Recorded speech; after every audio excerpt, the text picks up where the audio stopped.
Hello, dear listeners. You join us as we're walking to the Legless Elf, a cosy little boozer just outside the North Pole, through the snow and the gravel. And we step through the door. And it's lovely and raucous inside. With all of the survivors. With all of the survivors. All two of them. Tending to their wounded. Yeah. We've come from away. Part field hospital. It's them. They did it. Lots of lady elves here dressed in black. This has gone quite badly. A lot of tiny, small crying elves saying, with knitted Daddy? coffins, apparently. yeah. That was a dark moment. Yeah. Oh, they're little shoe boxes. Oh. Lots of little shoe boxes all lined up against the wall. That's nice. They could have an open... Little North Pole flags draped over them. We never discussed what was on it, but not a wibbly blue X. Anyway, listeners, you join us at the pub. That's right, we're at the Legless Elf. In the preceding 3 episodes, our little mini-series, our gang have been saving all of Christmas, you're welcome, from the attacks of organised crime gangs from very geographically distinct parts of the world. That's right, it's the 3 most deadly crime gangs out there. The New Zealand Mafia. The Kiwi Confederacy. The Kiwi Confederacy. We had the Kiwi Confederacy. We had the Yorkshire Nanas, absolutely fucking brutal. And now I think about it, quite a lot like a Nanageddon from the Mighty Boosh. Oh, yeah. That was my main inspiration. Yes, Yeah, I'm glad we got to that. And finally, the Cymraeg Collective. Was that the right name for them, John? I don't think you got the pronunciation quite right. Yes, the much feared Welsh communist mafia, of which there was one. There was and now there's, Not anymore. now there's less. Anyway, we are at the pub. We've found our table. We found a table. We've gone and scadged some chairs from somewhere else, but tiny elves were sitting. They can sit 3 to a chair anyway, so they're fine. I am drinking a lovely glass of red wine. This is luscious red. This is it's delicious. It's And is it luscious? It's Greasy Fingers Luscious Red. Oh my God. And it's to be had with foul junky food, really, because it's quite sort of mellow without being overly sweet. Oh. And it's just a very, very nice glass of wine. I'd say it's my new favourite over the top of the classic McGuigan's Black Label Shiraz. And I have a cheeky lager queued up in reserve. Anyway, what's everybody else having to drink? Mario, what can I get for you? Well, I'm actually having something I'm very proud of. So yesterday I made my first mulled wine of the season. Ooh. But I spent ages on it, put hours on it, but then I let it reduce a bit too much. So it got a bit too strong and a bit too syrupy. So now I'm having it with it topped up with a little bit of Prosecco. So now that's it's cool. sparkling, but it's still got all those flavors of mulled wine in it. Mulled spritzer. Genuinely, that's a new thing. I think you've invented That feels a new marketable. Yeah, I would buy that. Yeah, very wintry, Christmassy, but like a light sparkling drink. bit Yeah. of snow secco. Yeah, Nice. exactly. Very Yeah, nice. I like that. Very nice. We should go into business and discuss this afterwards. TM. Yeah. Patent pending. Okay, so we've bought all the grapes to make the wine with, and John's eating all the grapes. Oh, God. Genuinely have. Grace back is there. furious. Jamie, what can I get for you, mate? I am drinking a New York style strawberry cheesecake sparkling mead, which was lovingly gifted to me from the folks at the Hive Mind Brewery. So thank you very much for it. And I've resisted the temptation. Gifted to you. Yeah. Because of this podcast? I'm a meadfluencer now, John, yeah. They basically went, Jesus Christ, this guy is keeping us afloat, the amount of mead that he drinks. He's putting our kids through college. It's the least we can do. So they started doing like a seasonal small batch thing once a month. And they sent me a bottle of strawberry cheesecake flavored mead. So we'll see how this goes. Ooh. It's very sweet, as you'd expect from a strawberry cheesecake. I'm getting very strong strawberry vibes, and this bottle is not going to last this recording. And it's a fairly big bottle, but just in case, I've also got a honey and rhubarb sparkling mead from the same place that I've had since my birthday. That was mine. So I'm going to be double dipping tonight. But this is very nice. This podcast goes out in memoriam. What can I get for you, John, from the bar, apart from a bag of Scampi fries? Well, I will have a double Buffalo Trace bourbon with a little ice, and I will also have. Do not knock over the whiskey glass. Don't do that. I will also have a packet of Mike Sell's groovy mosquito smoked bacon flavored potato chips. They are delicious. I'm still genuinely touched by receiving them, and they're actually quite different. Like I don't think you can get crisps like this around here. But I think this is what's happening. This podcast, we're getting food and drinks and stuff sent. This is great. Yeah. Keep that up. What's all this wee business? I'm starving to death here. Still work on the Yorkshire Pudding Beer Company. We had some interaction. Oh yeah, but never jump. They sent us documentary evidence of their process. Not enough Yorkshire Pudding Beer Company. Send us Yorkshire puddings. We deny your existence. No. Send us free beer. Yeah. That's how it works. Very good. As previously described, we've just come hot off the back of doing 3 escape rooms. What we usually do in this episode is we'll do a quick debrief of each one, just a little sniftery one, where we talk about how they went, what went well, what maybe didn't go so well, and then we'll have a general nittery natter and finish up with a couple of recommendations for you. So the very first room we did was Jamie's. So this was Jamie's Kiwi Confederacy, his New Zealand Mafia, in the sorting room. Jamie, from your perspective, how'd it go? I think you did a lot better than I did. I'll say that much for it. This was a room that I finished and mostly wrote today for various reasons. And I think it kind of shows, but you did brilliantly. So, listeners... and yet it aired 3 weeks ago. Amazing. Listeners, cast your mind back a few weeks ago where the team were locked in the letter sorting room and had to find a way to neutralize the 3 members of the Kiwi Confederacy by putting them on the naughty list. So the way that they did that was by finding the letters that they sent to Santa, which they could identify by finding the New Zealand stamp on the letters to show that's who we were from. And then upon opening the letters, then they could see some markers on the letters that would indicate who they were from. So one used a lot of spoonerisms, where some of the letters were mixed up. One of the members had a lisp, and for some reason wrote with a lisp. Just not question that. And one of them, who was called Lefty, was left-handed and therefore left smudges across the paper. You did well, very well, considering that I didn't signpost stuff enough. Numbers did better than others. John stumbled into the answer. Mike talked him down. It does not matter how I got there. I found the answer. I was convinced, and somebody insisted. I think Mike's getting a lot of flack here, but I actually did side with Mike on that. I kind of got that. I believe this is Myri's fault. In the That's a very good point. Let's gang up on Myri. I just feel bad. Mike's had a lot of episodes where Mike's not in the wrong entirely. Myri, you got to understand how long I've been waiting for this day. Vindication. I'm sorry, I won't take this from you.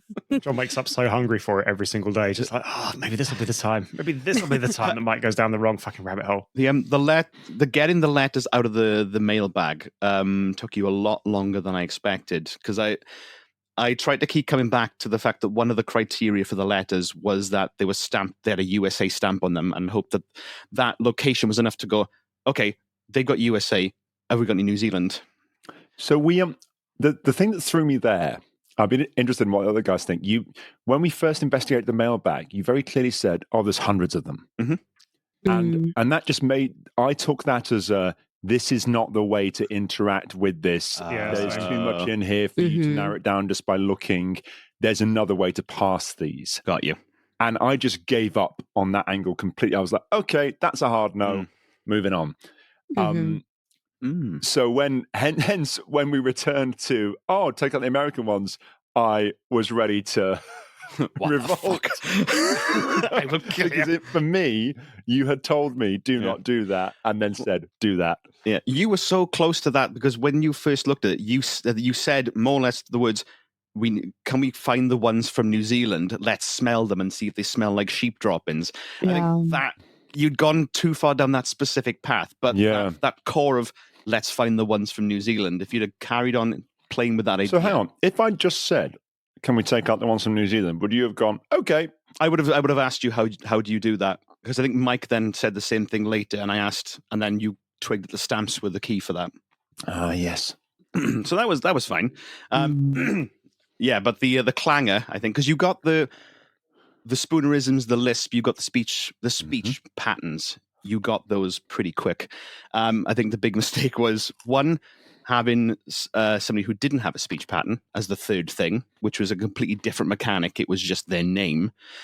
Two, assume knowledge that everyone knows that one of the pitfalls of being left-handed is smudges every fucking where. Lefties, please at us, please tweet us, please message us. No idea. It is pain. My hands were made right by God. So Wow. not only that, but when we had the break just now, and I went downstairs and I asked Sinead, my lovely wife, about that, she looked at me and literally said, "Nobody knows that." Is she right-handed? No, she's Irish. Oh, okay, fair enough.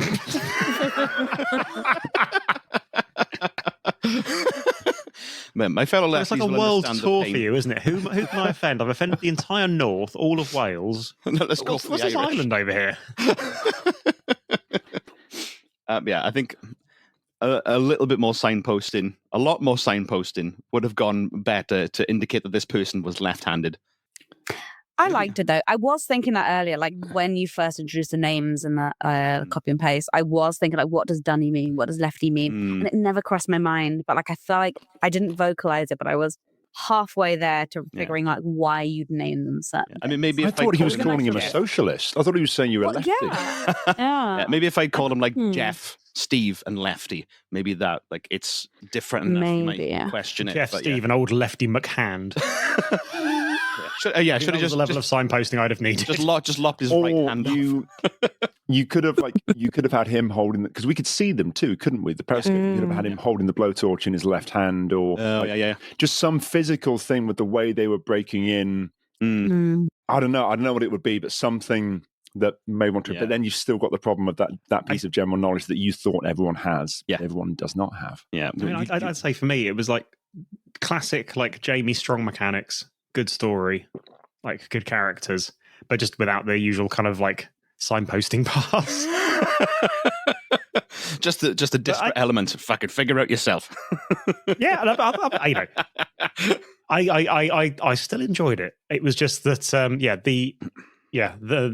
the jumps just needed like a little bit of. They needed like something in the gap. Yeah, I think looking back, it should have just been a third speech pattern. That there's confirmation that you've done the right thing. There's spoonerisms. There's a lisp. There's something else. I maintain that having the third piece require a different way of thinking is quite nice. If you've had one found this way, two found this way, third found by process of elimination because nothing else fits, and you've got something with like the thing with the smudging, making it have partial information. Obviously, I feel like this was right. You just like that because it was the right answer, John. You're right. It's through bad means. But Fuck. we had no other good information, and the others had been eliminated. So the one where we don't have all of the writing, like, made a kind of sense. Yeah, I suppose the only one that wasn't just a normal letter that you could pinpoint. That's a thing. That's the thing, though. It has to make like 100% sense. It has to be like a good answer. It always has to be there. Once you realize, you go, "Oh, this is the answer." You can't be like left. I mean, don't go applying that logic to my puzzle. It has to make 100% sense. Do not apply that. Yeah, we'll get to that in a minute. But I think apart from that last hurdle, I think you did everything textbook. It would have been probably quite a quick solve as well, if I hadn't done that clanger. But well done, everybody. I enjoyed the I thought we were blitzing it as well with the calendar and the rolled up like pipe. The calendar was great. Yeah, you got that really quick. I really wish we'd found the calendar before we knew we were looking for the months. Because then we'd have been like, well, the calendar say, well, January. No, that was better, though. That was better. And we're like, what, in January? No, because there's nothing better than going, oh, of course, it's instantly this answer. Ha ha, of course. Oh. Of course, it's Jamie, please put in this number. Me? No, because I was going to that number in, John. If you remember, it was me who went, oh, right, sorry. Jamie, please, it's 3569 or whatever the fuck else. And you're like, Mike, I start to do the tone of voice where you instantly know from the start of the sentence that you've got it fucked wrong. And then it's like, shit. And then you're in the dark, and then Mike goes, back at the door, calendar, and then we're like, oh, I see. And you're like, I like that kind of stop, start, full start thing. And it's confirmation again that you know that it fits into place. Yeah. I didn't. So, after Jamie's room, we then progressed to a control center where, the security control center where Myri took us through as the North Pole was invaded by the Yorkshire Nanas. 'Twas the Nanageddon before Christmas, Myri. It was indeed. Tell us about the room, tell us about your design process, tell us how it went. Yeah, good questions all around. I didn't know how this is gonna go because I obviously long time listener, first time caller, blah blah blah. I know your styles of solving, and so I just erred on the side of like I'm just gonna make this really silly and kind of let them just have their moment. Which I thought you were going to say I simple. feel like- no, not simple, but I didn't go for hard puzzle. I went for like lots of opportunities to like go in different ways. And I didn't know how that was going to go. Like you could have solved it in the first sort of 2 seconds kind of thing, but I tried to artificially build time gates in that like your first nana you would encounter, second nana, third nana kind of thing. And like I could control where they came and kind of let you sort of explore and do your own Like you're a thing. dungeon master type deal. Yeah. Basically, yeah. Like the first version of this was very puzzly. Like the puzzles was split into 2 parts. The first one was the radio in terms of like you would quote unquote spawn in the dark and have to figure out where you are. But then I kind of simplified that back a bit to make that very small. Like I actually playtested this twice with different groups, so it's changed Oh my a lot. God. between You are way groups. more switched on than we are. I wanted to get it right. Like, you guys always make such good puzzles, and I was like, I can't like meet No, this we level. don't, Do something Myri. different. Episode 1 was testament to that, where we do not always make good puzzles. Yeah, Do Myri, not always make it. we just arrive and speak and then cry afterwards. Oh gosh. But I was a little bit nervous about this. So I had to play test it a few times, and Aw. Really? every single time I play tested it, I was just like, let's just make it sillier and sillier and funner and funner. So yeah, 2 puzzles. The first one was sort of figuring out where your 2 squads were. So I didn't dumb it down, but I simplified it. Just running water to 2 options, and you could kind of like mess around a bit there. And then the second one is obviously a mini logic puzzle of sort of the 5 options of nanas. Who do you encounter in what order? And if you kind of go back through the list, there were different ways. Like, had you found the torches early versus had you not, like you could have figured out the first nana because her eyes glowed kind of thing. There were like a few sort of fail safes in there. But I think you guys did pretty well. I hope you had fun with it and just kind of explored and Really got to did. the end within a Oh, it was reasonable brilliant time, fun. So. It was brilliant fun. Yeah, I always like. I've always maintained that this podcast does really well at straddling the line between an actual escape room and a D&D adventure. I know, Mike, in the past you've resisted that description of it. I think this puzzle is is sort of testament to that Venn diagram of giving us the free rein to fuck about, but still have an element of solvability to it. And that logic puzzle as being the core mechanic and the navigating around it, but still having that adventure aspect to it, which is really good. Thanks. I appreciate that. Yeah. Did we solve it in the way that you intended? No. So No hesitation. for Mike and John, I sent Jamie like several screenshots and sort of not like spoilers, but like this is how I think the flowchart's gonna go. Oh, you guys like within 2 moves were off the flowchart, and I was like, okay, I've got to figure this out. Wow. Like, this is not So- where I thought you were gonna go. Was it that I pushed the coffee button and then talked about that for 5 minutes? That was actually very intentional. I really wanted someone to fuck up in the first few seconds. And Well, so I'm here. And, Task failed I have that successfully. Role Oh, if covered. I only can't we knew remember how somebody. far. I can't remember how far we got into it, but in the intro, I was going to say, oh, there are loads of buttons, and I was going to list things I thought you'd go for. There was like mead dispensing button. Oh, fuck I had in my notes, crisp dispensing button. I was going to like Mike sells crisp. Like, I That would have been so good. And I love that Yeah, the very first word, coffee, John, fucking slam it. Yeah, like- this is perfect. The elf's We've like, just been don't touch told, anything. Touch nothing. Coffee. Literally. That's what I wanted you to do. So John did not mess up. John did exactly what I wanted John to do. Nice. So. Myri, can I interject here very quickly with the Yeah. story about John and coffee? Mhm. Probably my favourite story about John and coffee. Oh, God. So the reason why John asked, "Do burgers come out?" is because we were at a LAN event in Sheffield, and John had caught the train up from London all the way to Sheffield, which meant that he'd gone without coffee When for I at was a least young 2.5 warthog. when he was a young warthog. And yeah, he got there, and John was obviously thirsting for a coffee. But the only place nearby, the train station, that was selling anything remotely wet was Burger King. So John went, "They do coffee. I shall get a coffee from them." And, Not known for their coffee, though. Yeah. Not known. Well, thank Not you, anymore. Mary. Not known for their coffee. So John goes there. "I'll have a flat white, please." And they go, "We just do a coffee." No, I'll have a flat white. Anyway, John proceeds to berate the people behind the counter at Burger King. This is who essentially respond with, "Look, we've got one spout here, and it's got two settings. One says coffee, the other says burgers." That's the two options. It's coffee or burgers come out the spout. Beautiful. And John's never quite lived that one down. Hence his comment earlier about do burgers come out. Thank you for contextualizing something that could otherwise have been easily forgotten. Yeah, you're gonna have to interject that into episode 2.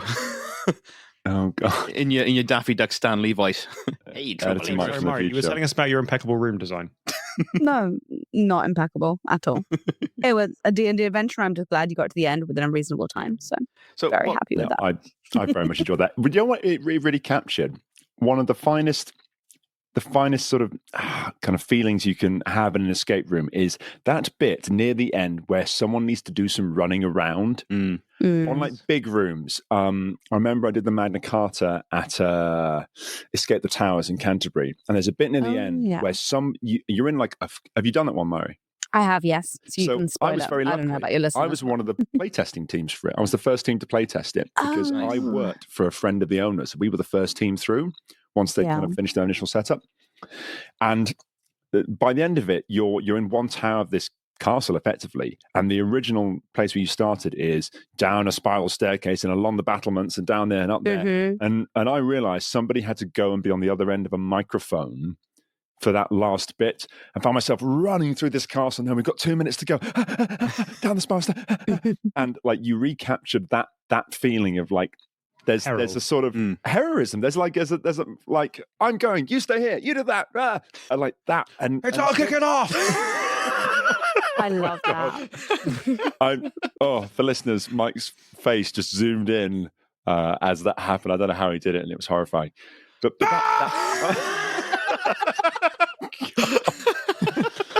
NVIDIA, you have a lot to answer for.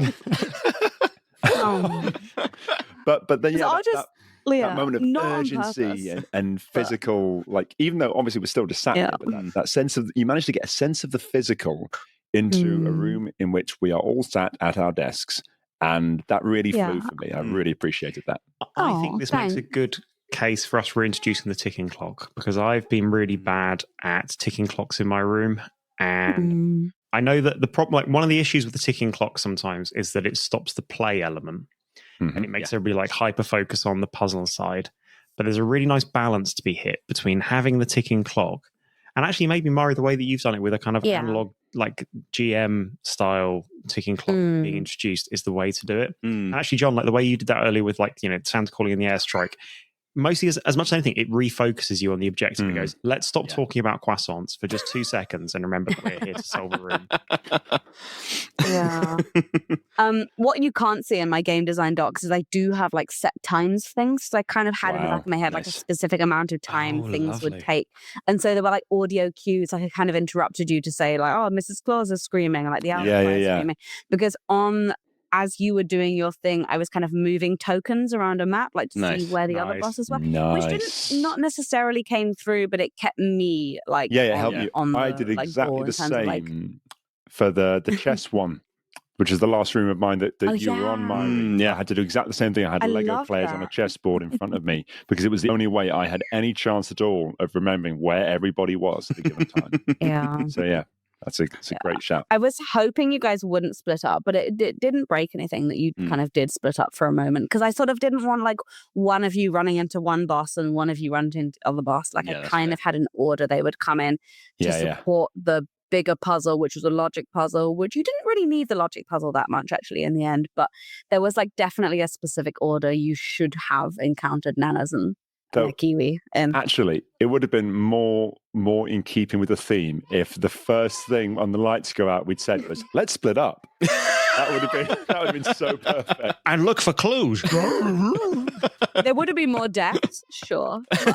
I mean, we already sacrificed our 2 elves immediately, so That was fine. In all the other playtests, at least one elf died. And my favorite was the second playtest, and one of the elves ended up in a bottomless pit with the gun. And really sad moment. They'd be like, "Hi, Captain Twinkle Toes.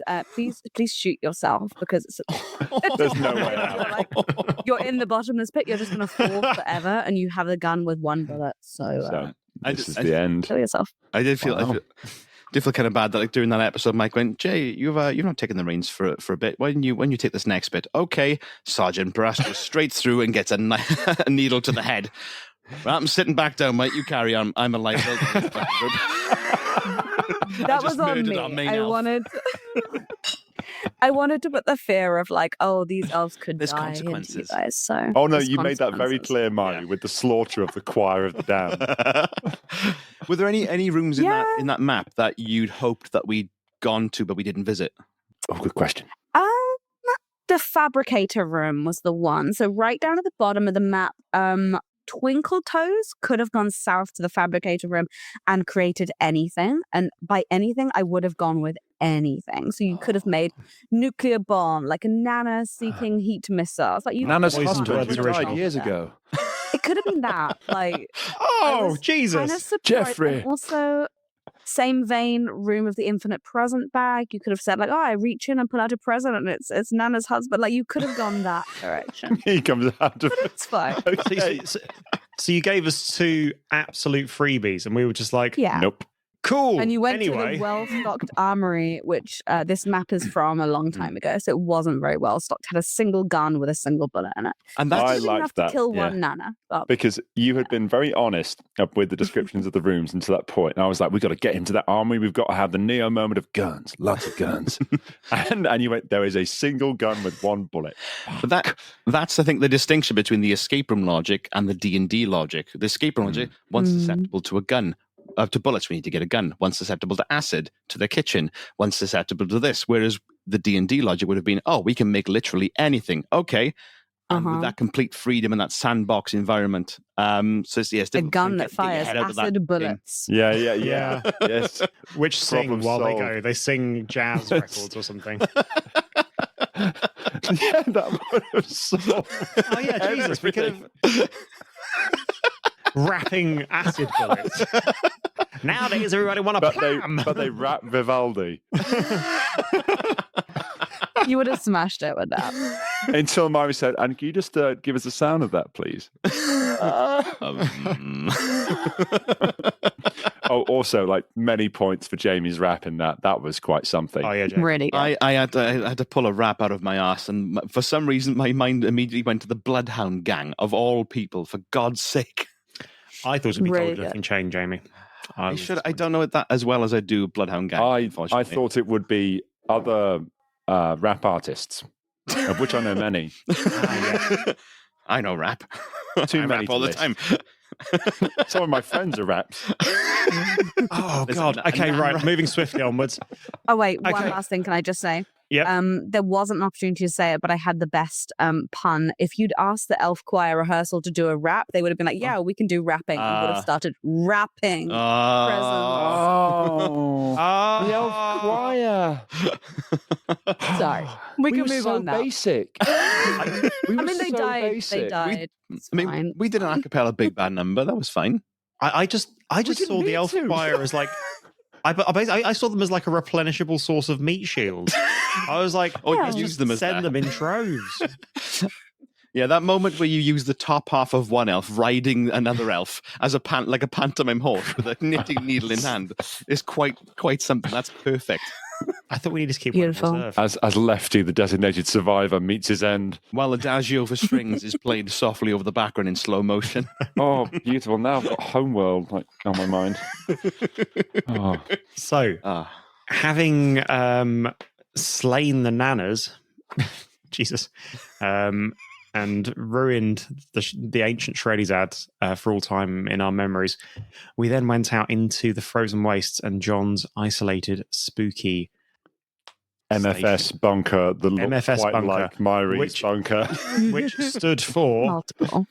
multiple No. Florian. Go on, what did it stand for? Where's it gone? There we go. Right. MFS was the acronym for the Stasi.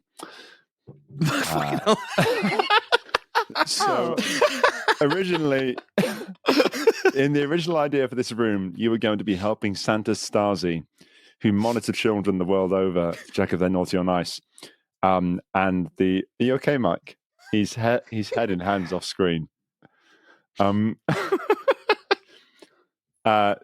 The original idea was that they would be sabotaged by the Cymru Collective, who would basically be making the children appear to be naughty, and you would have to figure out who was actually naughty and who was actually nice. And the screens with all the indicators on, which never got mentioned again because I forgot to take them out of the intro. Fortunately, you never returned to those lights, but all those. Anyway, that was all happening. And then I hit upon the map-based puzzle, and I really liked the idea. And I went into quite a bit of detail. For example, the blue color, which made you guys think of rivers, is the exact shade of blue that Google Maps uses to do routes.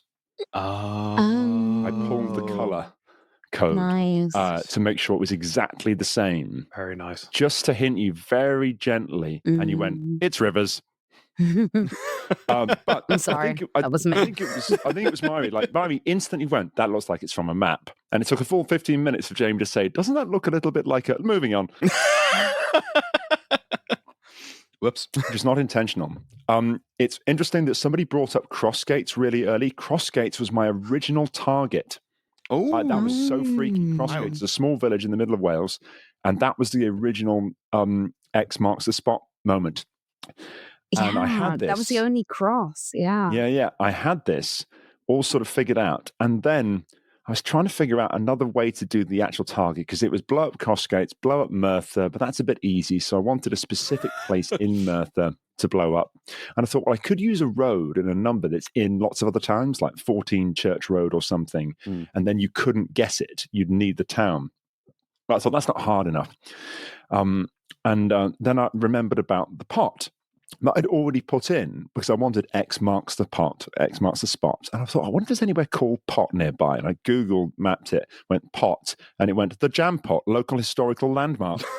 And I could not believe my luck. I've never heard of that. Motherfucker! Over I went to the Jam Pot, left my review, which we didn't actually read in full. So I'd like to read it here now, just because this is the only time in the world this review is ever going to get taken seriously. And it's now there forever. I wrote for the Jam Pot, the secret meeting place of the Cymru Collective, the nation's premier cell of socialist revolutionaries. It's drafty, I'll admit, but there's nothing like plotting the downfall of Anglo-centric capitalism to warm the cockles. Hail Merthyr. Beautiful. Okay, John, I say two things, basically one thing. No. The first one is, Oh, no. it says Jonathan Saunders local guide. How the fuck do you have local guide with 11 photos uploaded and like 10 reviews? This is bullshit. Some of us grind at this. Google standards are low.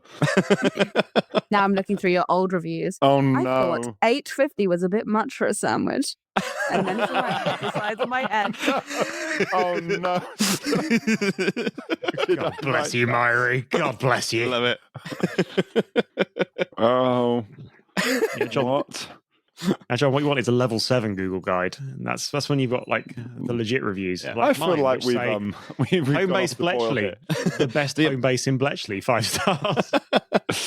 Yeah, I found Oh, the jeez. sandbox nature of having the full access to the internet and a computer. It's something we never do. It We completely never spun give my you- brain out. That level of Yeah. do what you want.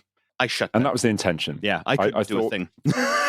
I gave you a simple. I thought I'd given you a really clear, simple mission, which was find out details about these 4 towns. Like once you got the things, the little fields with the icons, and you figured out what the icons meant really quickly, which was good. But then you just put that to one side, completely ignored it for 15 minutes. Where do the be fair, rivers John, merge? To be fair, like the intro was so Bad. No, like dense. Like there was a lot in the intro. And I know you've like this was your reflection on the last set of rooms we did. In that, like I like to hide stuff in a cloud of noise in the intro. You do. You hid stuff in a cloud of noise in the intro. I did. Once you gave us the text of the intro, that's when we started to click, and we were like, "Okay, we think we've got the equipment for this." Yeah. I wondered. So I didn't put it in the chat immediately, and I should have. As a matter of course, I should have said, "Don't worry, don't take notes. Just listen. I'll put it in the chat in a really general way, so it didn't flag to you. There's important stuff in here." Yeah. But then when I didn't put it in, I realized after a while they've completely forgotten about the place names you mentioned. I mean, maybe we do that as a matter of course for future episodes, just as a thing. Like if we have an NPC that gives a monologue, a lot of speech, just that goes into the text no yeah. matter what. So then, if it's a puzzle, So we you can got reference it, but it doesn't signpost it as this is a puzzle. Yeah, but then we'll obsess over it. We'll obsess over every NPC's like weird bullshit. I mean, we were counting Kiwi letters in names. Yeah, you went into the weeds. We were in the weeds. God, I enjoyed I feel full of shame. I did not recognize the confluence of the A465 and the A470, two roads that I'm very familiar with to and from my homeland. I did wonder if that was going to happen. I've never heard of the look jam at that pot. and go, "Oh, that's part of Wales." Nope, I've never heard of the jam pot either. So I'm going to have to make a little pilgrimage. Lay a single rose. Get thee to the jam pot, stick a red hood over yourself, and then send it to me so I can add it as a photo to that review. I think you guys should go on a road trip there because, like it's a nice area. It looks really beautiful. You should go on a road trip and take a team. I'm there at Christmas. Jamie and I could meet there at Christmas with the red. You should do it with red hoods. That'd be amazing. At the jam pot. That'd be great. Or the crater where the jam pot once stood. But I really, I'll be honest with you, John. I really enjoyed it. It was good Excellent. fun. There's something about like the sleuthing stuff, proper detective work that really works for me. I think the edit for it is going to be really tricky. What's relevant and what's noise? What's relevant and what's noise in the thinking through process.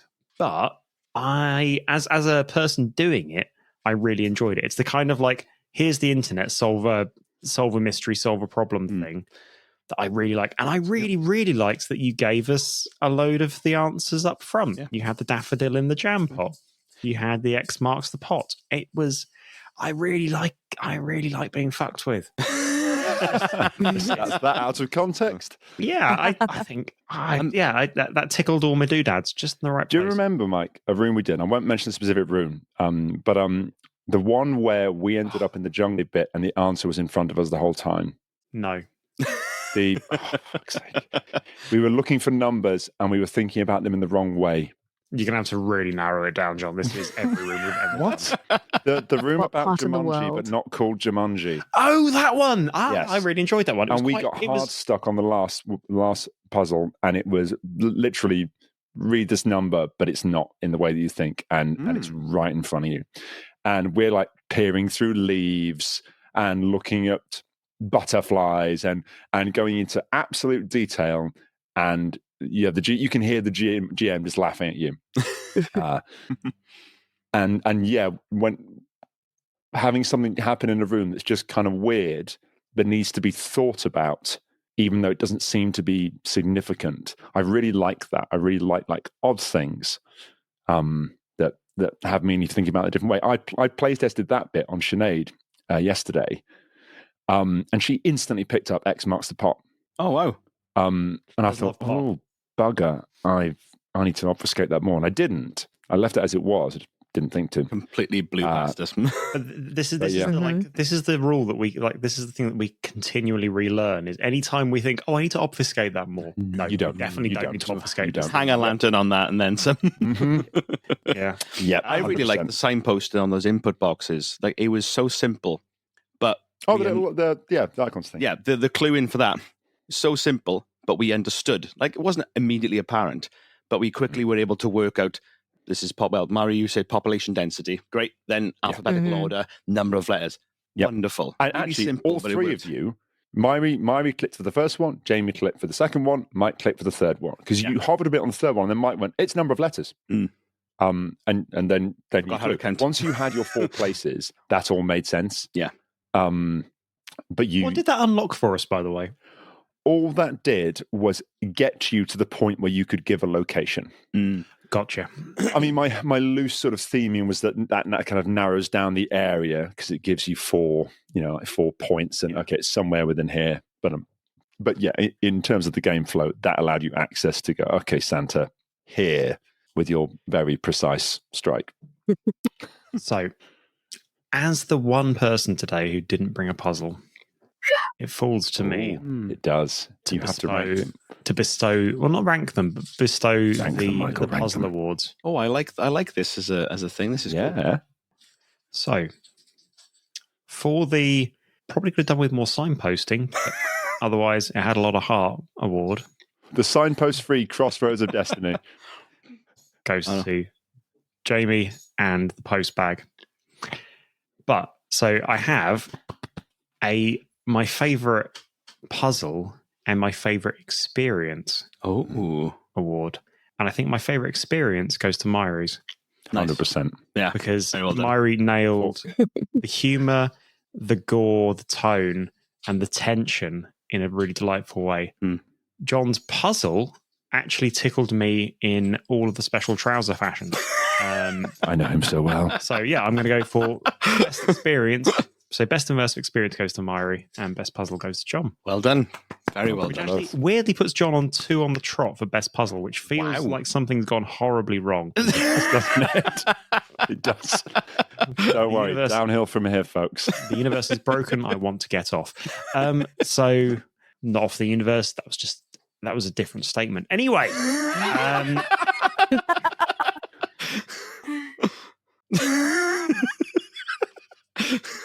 Where am I?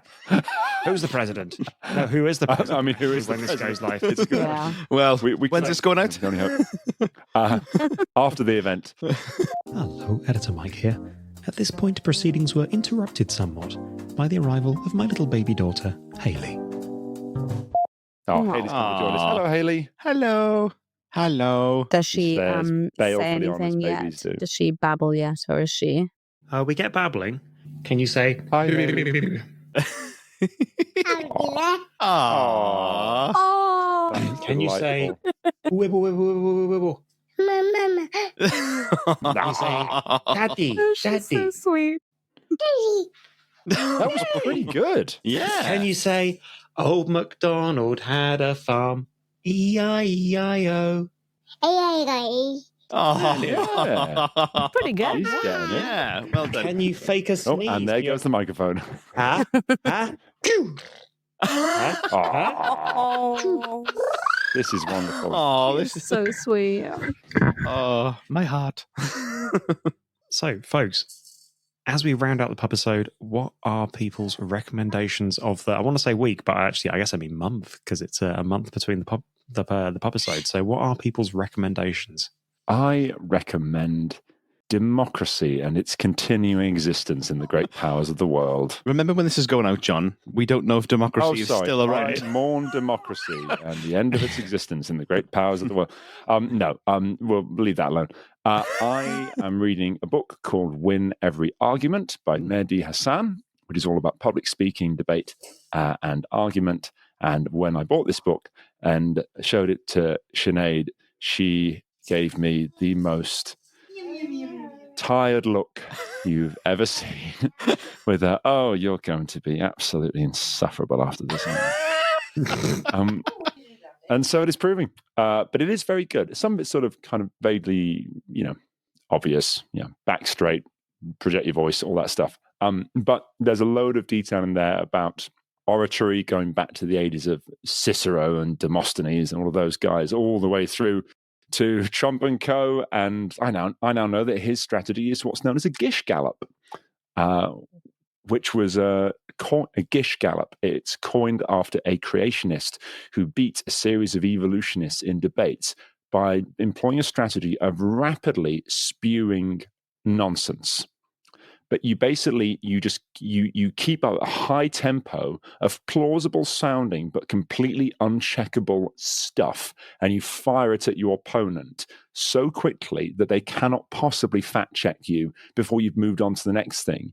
And for the audience experiencing it, what they experience is this sort of building weight of argument that isn't really being answered, even though none of it stands up to any kind of credibility. It's known as a gish gallop in debating circles.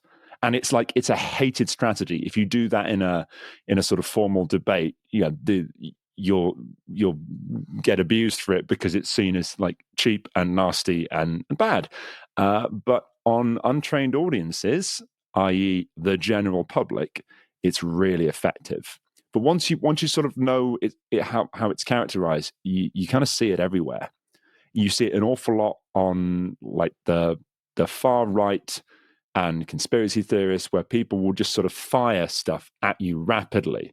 Fact, fact, and they keep up the pace really quickly, and they don't want to stay on any particular issue that they've highlighted. They want to move on to the next thing, and another thing, and another thing, and another thing, without ever having it checked.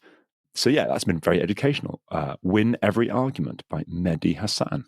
When you said the word gish gallop, the first thing that came to mind, that the image from that word, was when you see a hippo and just before it shits, the tail starts going nuts. And as it shits, so all the shit starts going everywhere. But then you describe what gish gallop meant, and it's basically the same thing. Pretty good. Pretty good. That's perfect. Jamie, it's really interesting you had that thought, because I had the image of a horse weeing while it was running. There you go. It's a similar thing. Yeah. Yeah. That's so interesting. Myri, what's your recommendation? My recommendation, that's a really good question. I'm trying to like rack my brain for things. So based on when this is coming out, I would like to first of all recommend everyone have a lovely Christmas and a happy New Year, etc. My comments about family time stand. So I would disagree with John, and I hope you have more than 3 days worth of family time with your loved ones. 72 hours and no more.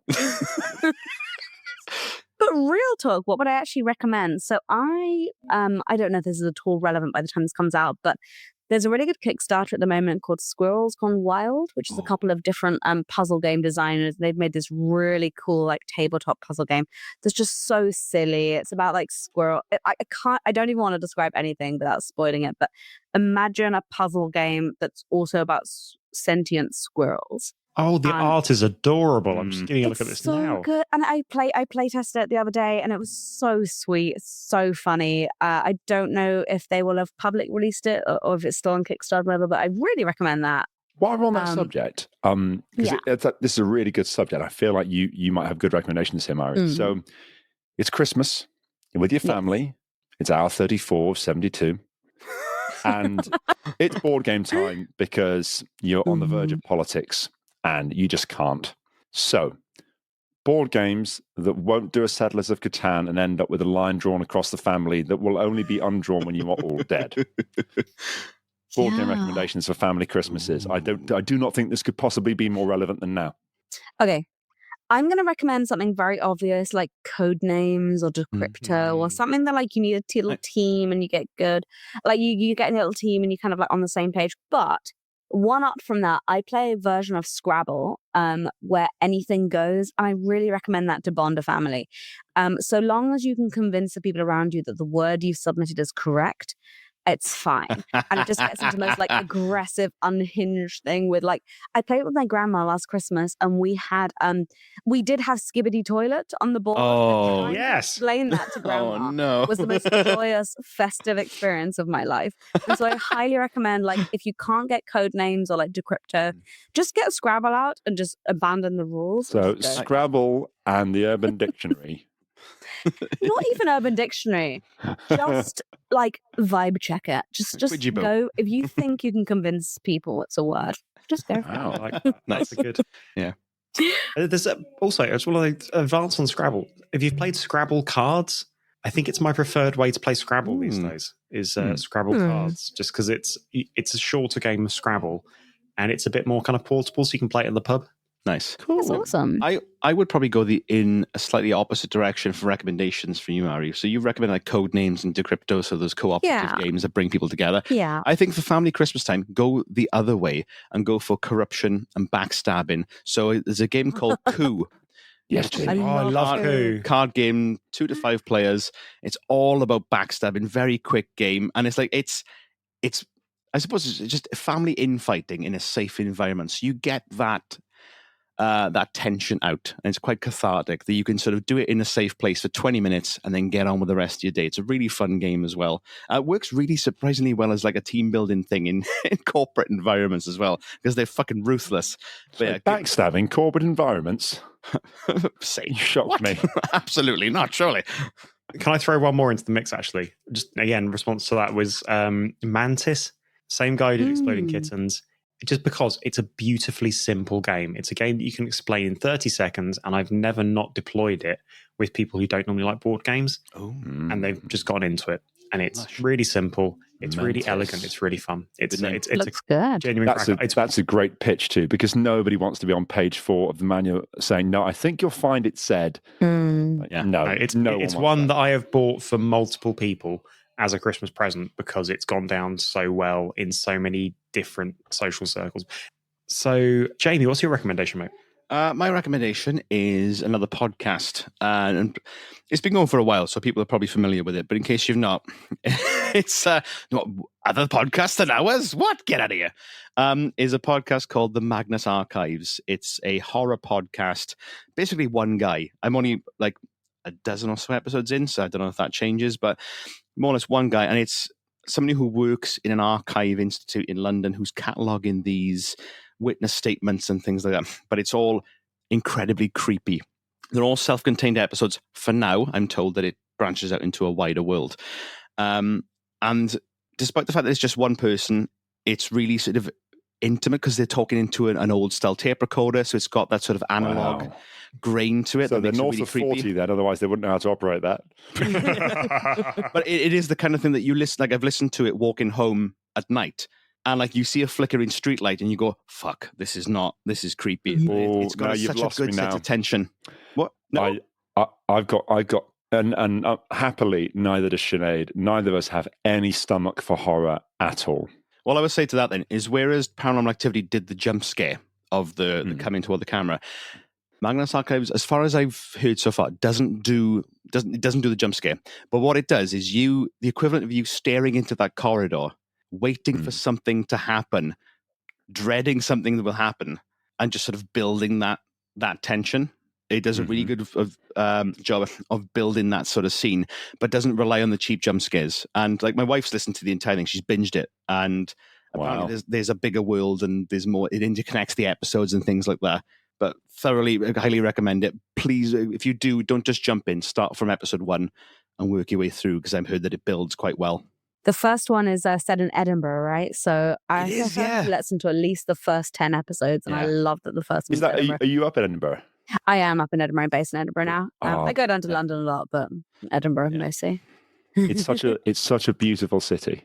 I know. I'm sure it has its underbelly and its hard size, and I'm sure the incredible. Speaking of, last night, are you the underbelly? On one of the, no, not the underbelly, but this. I don't know if this will make the cut, so I'll just tell you guys now. Apparently, on like Halloween weekend, a severed head was found on one of the major roads in Edinburgh. What? And it was like trending all over Twitter and everything. But by the time this podcast airs, if this makes the cut, like the story will be out. But people discovered a severed head and thought it was like a decoration and stuff. And police cordoned off the whole road. And apparently all the pubs on the main street were like locked in. Like you couldn't leave them because it was a crime scene. Wow. And we don't know the story. And this is like last night. So anyway, like that's crazy. I've got to say, in a sort of how to dispose of a body, doing it on Halloween. Yeah, that great is a idea. Stroke of genius. Yeah. You can put on a stupid costume that makes your identity completely invisible and carry around get covered in blood, whatever you got to do. Yeah. No one's going to bat an eye. Well, that must be what they did, because on like the biggest Saturday night after Halloween, like what a power move to walk down the street with a severed head and just leave it somewhere. So to be clear, what you're saying is your recommendation is to kill on Halloween. Highly recommended. You heard it. Interesting. I recently watched the 3 films in the Terrifier franchise. The third one's recently come out over Halloween, and that's a similar sort of vibe where it's Halloween night and someone's dressed as a creepy clown, and people are like, "Oh, look, it's a costume," and then it's Scream, right? Much more gratuitous violence and gore than in Scream. I watched the first 2 back to back to get myself prepared for the third one, thinking it's a franchise. There's going to be lore. There's going to be it is just a guy in a clown costume murdering people in creative and awful ways. So if you're into that, check it out. Bonus recommendation. Yeah, the third one is Christmas themed, so I'm going to say on that note, Merry Christmas. It is festive. Merry He Christmas, does do horrific things while dressed as Santa Claus as well. So fun. To be fair, as discussed, I very nearly had, when Santa appeared at the end of my room, I very nearly had him say, the Russians tried to kill me. And I couldn't think out how to end it. I thought I could call back to last year and the bloody reindeer incident. I thought, nah. I did love that in the conversations I've got with you, John, from WhatsApp, like discussing like your episode, and it's like I've got one of my favorite things that I've got, and I've screenshotted it for future reference. Just goes, you going, oh fuck, that's so bleak. It's perfect. I love it. Like, Jesus, if I've suggested something that John thinks is perfect for this podcast, I've made it. This is brilliant. I'm like, spot on. Yeah, because originally we discussed there was one idea where the North Pole would be divided by the Berlin Wall, effectively, for East and West North Pole. Oh. One where the North Pole becomes an Amazon fulfillment center, thus dedicating the North Pole to capitalism fully. That's a plot of a Hallmark film I watched yesterday, by the way. But yeah, really, what the North Pole becomes an Amazon fulfillment center. Basically, yes, but it was Halloween themed. It was like some Halloween pumpkin farm cum ranch was actually being like taken over by like a massive conglomerate that was going to turn it into literally a distribution center. And then the spirit of Halloween saved. It was terrible. I don't recommend it. Sounds really cheesy. I mean, you did open with Hallmark film. Yeah, it's it was called Under an Autumn Moon or something like that, and they said the moon one time in the film. Oh no! And no one had any chemistry. No one wanted to be in this film. Classic Hallmark. Anyway, but then those actors, they got something called money. Oh yeah, there is that. That's big true. Hallmark money. I know one of the. So of my cohort at drama school, which there were 35 of us, I'm only aware of the destiny in any detail of about 10, maybe. Mm-hmm. And so Mike just came to the microphone and waved a bottle of milk for him, presumably, and a gun with one bullet for his night nap time. Yeah, and for half his an night elf. He's gonna sit in the He was background. carrying up. It's just milk He's with gonna whiskey sit in the background in the blur, drinking milk, just to keep himself warm at night. But one of my colleagues who did get big, at least for a while, I don't know if she still is, she ended up in Agents of S.H.I.E.L.D. Oh, nice. The English girl cool. in Agents of S.H.I.E.L.D. That's her. Wow. Elizabeth Henstridge. Cool. Yeah, I did sonnets across a pond to her in 2010. Nice. And she's really nice, really good. I'm happy for her. But I know she did the lead in a Hallmark Christmas film. Oh. I don't know if it is actually Hallmark, but that kind of, schlocky type deal. I bet she sold Is it it really called well. Christmas at the Plaza? I'm like looking it up now. It might be. I was going to say, Could be has it that been one. scrubbed from an IMDb out of shame? But I guess not. But we roll our eyes and stuff and go, oh god, what a load of. But Big money. if that script came down and someone said, oh, we'd like you to be in it in a decent role, I'd be like, yeah, fine, sign me up. It is interesting, like the level of like sort of integrity in quotes that people put on performers and actors and creatives, where like almost everybody else in every profession will do things they enjoy that are fulfilling, will do things that they don't enjoy that aren't fulfilling. Like, why is that any different just because you're in a creative, so-called vocational career? Exactly. I think it's because when you're watching an actor in something, and assuming it and they are any good at all in it, you can't escape from the idea that part of themselves is in it. So when someone's doing a project that's like a total sellout or just the script's terrible or whatever, you think less of them personally in a way that you wouldn't, for example, if your IT professional had a lucrative but short career in the betting industry. Yeah. for example. Like Right. you just kind of go, well, you do what you can to pay the bills. Yeah. But for actors, people go very funny. They sort of, I guess, because it's you physically in a way that it isn't in most things. So, John, is that porn you did again? What? what a line to re-enter on. I've felt that I occasionally. remember the re-entering scene. I felt that occasionally with certain actors in certain projects, like Christopher Eccleston is a working actor. He'll do a job because it's a job. But like when he was in Doctor Who and in Marvel projects, I felt there's certainly like you should at least enjoy what you're doing and want to bring something there for the fans. But like, why should you? It's a job. Same with James Spader. He's a working actor. He'll do it because he's getting paid to do it, and he does it well. Yeah. He's a good actor, but he's go, well, there's no love in it, but does it have to be? It's the presumed sense that actors should have integrity and creators should have integrity when they choose roles versus any other career where you'll do shit because that's your job and you get paid for it. Yeah, no, I don't expect my plumber to specifically, pick sinks he wants to do based on how much he really vibes with it. Love Exactly. this gasket, boy. I fucking love this one. This boiler's fucking banging. If he's banging my boiler, I'm worried about the integrity of my boiler. He should be paying you. For some reason, that made me think of where do we go next?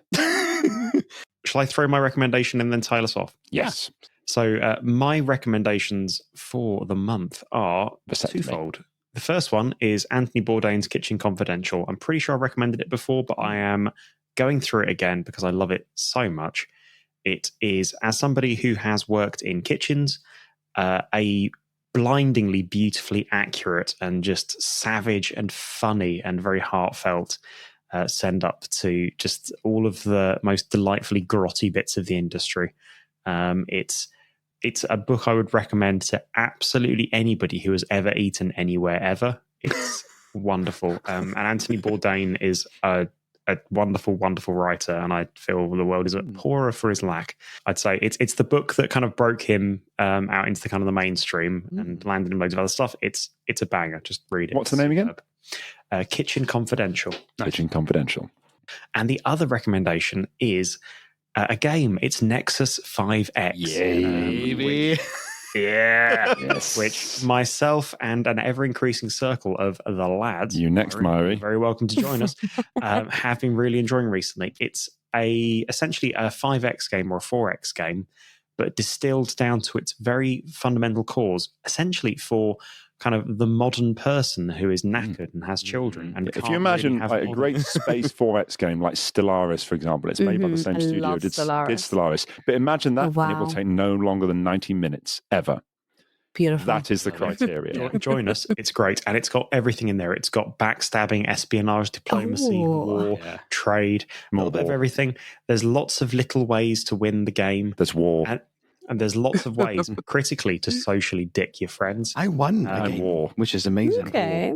Mike gifted me a copy for my birthday, which I'm very grateful for. But then he gifted me a copy and then pretty much immediately followed up with, "Oh yeah, we need another for our game on a Wednesday." I'm like, "You sneaky fuck! All right, then I'll give it a go." Because You did win it though, Jamie. not the first one. Not the first one. I lost the first one. I came dead last. But like space theme games is not usually my forte. So I'll give it a go. This is going to be really fun, and I have lads now to game with on a Wednesday, which is the gift that keeps on giving. So thank you. I really enjoy it. It has also led us beautifully to retitling it every time. My personal favorite being Space Regret. Yeah. Oh, and we've got a WhatsApp thread now with all the people when we organise games, and whoever wins the game gets to be the king of Nexus in the WhatsApp chat for that period. So I recommend it if you get on it's that. currently join us. Currently entitled King John. and the Not the Space Shakespeare Proles. character. No, And the it's Nexus Noobs. King John and the Nexus Noobs, but I think it should be like the Space Proles or the Space Players. Yeah, I have so many screenshots of that. It's great really fun. It's really good. I'd say it's the perfect game for if you're a little bit later in life and organising big games is hard. You still want to do a big game with big groups of pals, and you want to have enough space around things to still have a chat. It also, crucially, I think this is crucial. It is has a very strong counterpoint to what I call Guitar Hero syndrome. Ooh. And that is where you remember Guitar Hero. You go over and play with your mate, and you'd have one mate who had spent hundreds of hours and would just smash everything and make everyone else look terrible. And and that would make Guitar Hero not fun. And in real-time strategy games, I'm often that person because I played loads of them competitively ages ago, and so I'm like, okay, grab army, rush immediately, end the game in 5 minutes if I can, go, go, go, go, go. And in Nexus, you basically cannot do that. Then the game will punish you for trying. The game changes what the objectives are every few turns, and you have to respond to that. You have to respond to the changing situation. You want to have a plan, but you don't want to be a slave to it, because the game may unfold in a different way this time that requires you to change that plan. And that's wonderful and wonderfully unique. It's basically a huge board game. That's the beauty of it. And in fact, if you've ever played Ankh-Morpork or Lords of Waterdeep, you will find elements of it very familiar. It's essentially using a card system, so you're very limited in what you can do in a turn. It's real chef's. I mean, Mario, do you want in on the chat for like us organising games? Get in on a Wednesday. It's like a tenner. Oh, It's so good. amazing. Yeah, I think the podcast might be able to stretch to, on the basis that you brought a puzzle to us, I think the podcast funds might be able to stretch to a copy for you. I would be so into that. And I'm free every Wednesday. So, I mean, genuinely. I think this is Remo. Sweet. We'll record a session, give it to the Patreons, and it comes full circle. Oh, shit. Yeah, let's go. Let's do it. And we'll record the moment where, my planet has exploded. Yes. My God. That wasn't even strategically necessary. So Mike likes to take the Gandhian civilization route to Nexus, from my limited experience, where he's in the background for a lot of it, and then all of a sudden, mega nuke on the main planet, all life gone, and then Mike is installed as king of the universe. Good to know. I've noted that. As Gandhi famously historically did. I do like a space nuke. Anyway, talking of space nukes and recordings, it's probably time to start ending this one, and critically to leave the pub, because the bartender, he rang the last orders bell some time ago and then died. They've stopped attempting CPR on the last hour. Empty. Zipped up that body bag. Jesus, Jamie, that bottle of mead is empty. I have drunk it's 12.5%. The entire bottle is empty. Oh my God. Jamie's hair is greyed through this recording. After this. It's very delicious. Jamie's hair is greyed. The barman's children have come and inherited the pub and are starting to convert it into some sort of bistro. And they're gently encouraging us to go out with brooms. So we should probably head out into the night. With our thanks so very, very much to you, our listeners. You can subscribe to us on all of your favourite apps, feeds, iTunes, and at our website, theinfiniteescaperoom.com. You can also get in touch via the socials. We're on Facebook and Instagram these days with The Infinite Escape Room. You can also get in touch with us via email. And if you really, really like the show and you want to support what we do, get access to early episodes release, bonus material, things like live that. recordings. You can get the links to the live recording sessions. Oh no, in fact, join our Patreon program by heading on over to patreon.com at patreon.com/ The Infinite Escape Room. Yeah. Is it the Infinite Escape Room? Yeah, 6 years. Really butchered this. I want to blame. We love you lots. See you next time. Bye and Merry Christmas to one and all. Merry Christmas, Christ. Merry Christmas. Or Happy New Year, whichever is first. Merry Christopher Robin.